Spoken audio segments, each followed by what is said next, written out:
Welcome to the Ontario Mortgage and Real Estate Insights podcast, your go-to source for the latest developments, trends, and regulatory changes in the industry.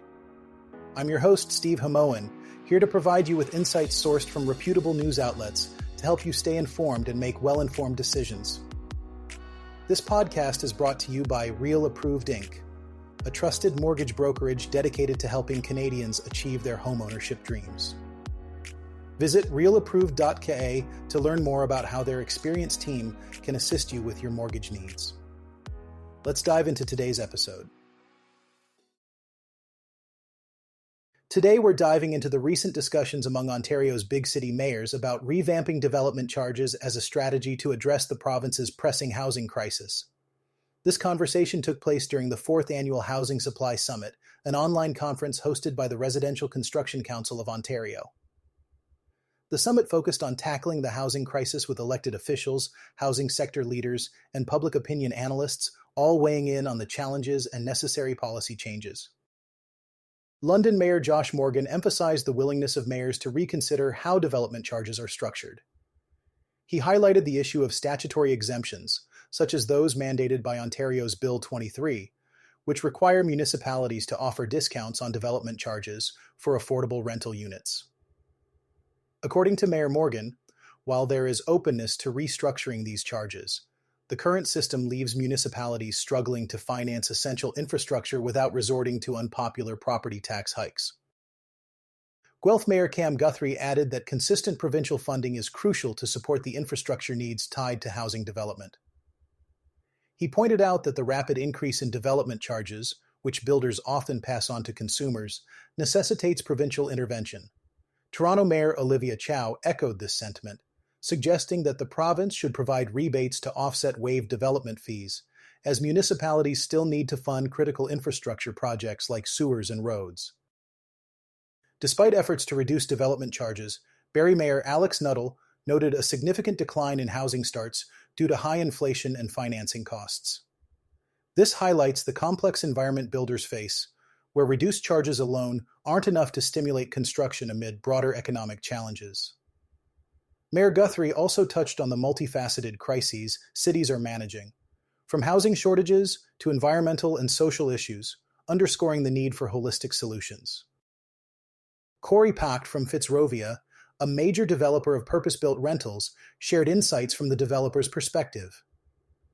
He mentioned that despite some projects moving forward due to tax incentives, many developments are stalled because the financial math doesn't add up. Pacht praised Toronto's efforts to streamline zoning processes, but stressed the need for further measures to reduce construction times and costs, which could help developers manage cash flow better and service mortgage debt. The conference also featured insights from RESCON President Richard Lyle, who criticized the current regulatory framework as restrictive and costly. He described the situation as a self-inflicted wound, arguing that the lack of focused plans and vision is exacerbating the housing crisis. Lyle pointed out the alarming statistics. Ontario's population grew by 200,000 in 6 months, yet housing starts have decreased significantly compared to the previous year, creating a dire need for immediate action. Let's delve into a significant change announced by Canada's banking regulator, the Office of the Superintendent of Financial Institutions, or OSFI. This development could potentially ease the financial burden on many Canadian homeowners. OSFI has decided to lift the mortgage stress test requirement for borrowers who are renewing their mortgages and wish to switch lenders. Previously, the stress test required borrowers to prove they could afford a mortgage rate 2 percentage points higher than the one they were being offered. This applied even when borrowers wanted to simply renew their existing mortgage with a different lender. However, the stress test will no longer be necessary for these straight switches of uninsured mortgages, which are loans with a down payment of at least 20%. The Superintendent of Financial Institutions, Peter Routledge, initially shared this update with the Globe and Mail. The rationale behind this change is twofold. Firstly, OSFI has listened to feedback from both the industry and Canadians, who have pointed out the imbalance between insured and uninsured mortgagors at renewal time. Secondly, OSFI's data indicates that the prudential risks the stress test was meant to mitigate have not significantly materialized over time. Mortgage brokers have welcomed this move, seeing it as a positive step for the industry. Ron Butler, a mortgage broker, mentioned that this change is beneficial for any Canadian whose mortgage is up for renewal. He noted that while switching lenders remains a detailed process, removing the stress test eliminates one unnecessary hurdle. This change could lead to more competitive interest rates as borrowers can now shop around without being constrained by the stress test. Ralph Fox, founder of Fox Marin Associates, added that this change could foster increased competition among Canada's major banks, ultimately benefiting consumers. The stress test was initially intended to provide banks with additional security to ensure that borrowers could handle higher interest rates. However, in the current environment, providing consumers with more choices might help those facing high renewal rates. Overall, this decision by OSFI could lead to more competitive mortgage offerings, encouraging lenders to offer better rates to retain customers. It is an example of regulatory adjustments aimed at balancing prudential oversight with market realities, potentially providing relief to homeowners across Canada. As we look ahead to 2025, the Canadian housing market is showing signs of a significant rebound, driven by lower borrowing costs that are expected to unleash pent-up demand from prospective homebuyers. This optimism comes after a sluggish 2023 and a 2024 that did not quite meet the expectations set at the beginning of the year. The Bank of Canada played a pivotal role in this shift by implementing several interest rate cuts, starting in June 2024, which have gradually made borrowing more affordable. The Canadian Real Estate Association recently reported a notable increase in home sales, with a 26% jump in November year-over-year. This marks the second consecutive month of such gains, and for the first 11 months of the year, home sales have risen by almost 7% compared to 2023. Max. Canada's President Christopher Alexander highlighted that first-time homebuyers are re-entering the market, driven by the reduced rates and an anticipated further decline in interest rates. The Bank of Canada's policy rate, which stood at 5% before the cutting cycle, has been reduced to 3.25%.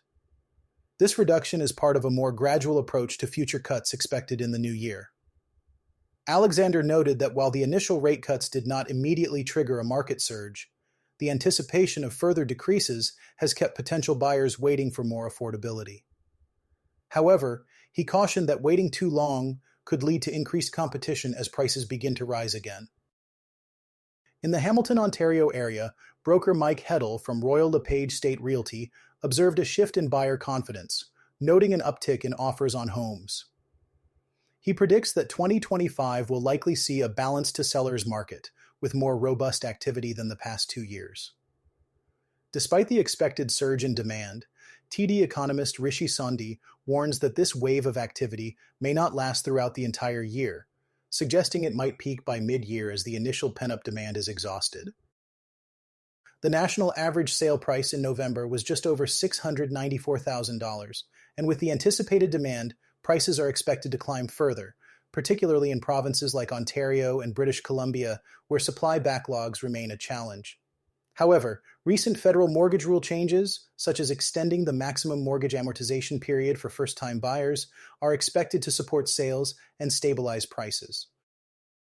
TD forecasts a 16% increase in home sales across Canada for 2025, with average home prices rising by 8%. The combination of falling interest rates, economic growth, and supportive federal measures is expected to create a positive environment for the housing market. Moreover, the recent removal of the stress test for uninsured mortgages by the Office of the Superintendent of Financial Institutions is also seen as a factor that will encourage more buyers to enter the market. Despite these optimistic forecasts, there are still challenges to consider. Victor Tran, a mortgage and real estate expert at Rates.ca, notes that while affordability is improving, qualification for mortgages remains difficult for many Canadians. He emphasizes that house prices may need to decrease further to spur significant market activity. Additionally, external factors such as the labor market and political uncertainties could influence the housing market dynamics in 2025. Christopher Alexander advises potential buyers to act within their means and not to wait for the perfect market conditions, as timing the market can often lead to missed opportunities. He reflects on the rapid price increases seen in 2021 and early 2022, suggesting that such conditions are unlikely to return soon. The key takeaway for prospective buyers is to make informed decisions based on current market conditions rather than speculative future scenarios. Now, let's shift our focus to a recent poll conducted by CIBC, which highlights the top financial priorities for Canadians as we head into 2025. According to the poll, paying down debt has emerged as the foremost financial concern for many Canadians. This comes in light of ongoing challenges such as rising costs for household goods and persistently high interest rates. The annual Financial Priorities poll by CIBC sheds light on the financial landscape that Canadians are navigating. It shows that keeping up with bill payments is the second most important priority for respondents. This reflects the broader economic conditions where inflationary pressures are making it difficult for many households to manage their day-to-day expenses. Interestingly, the poll reveals that nearly two-thirds of Canadians are worried about the possibility of a recession. However, more than half of those surveyed believe they are prepared to handle an unexpected financial hardship. This dual sentiment of concern and preparedness underscores the cautious optimism that many Canadians are feeling as they approach the new year. The survey also highlights that 28% of respondents have taken on more debt over the past 12 months. The primary reasons cited include the rising cost of living, daily expenses outpacing income, and financial emergencies. These findings indicate that while some Canadians are managing to prepare for potential economic downturns, others are still grappling with immediate financial pressures. This CIBC poll was conducted online by Ipsos, sampling 1,500 Canadians between November 27th and December 2nd. It provides a snapshot of the financial priorities and concerns of Canadians as they brace for the economic challenges of 2025. The insights from this poll could be valuable for policymakers and financial advisors who are looking to support Canadians in their financial planning and debt management strategies. As we wrap up today's episode, it's clear that Canadians are prioritizing debt reduction as a key financial strategy for the coming year. This focus on managing debt is crucial, especially in an environment of economic uncertainty and fluctuating interest rates. It's important for Canadians to stay informed and proactive in their financial planning to navigate the challenges ahead.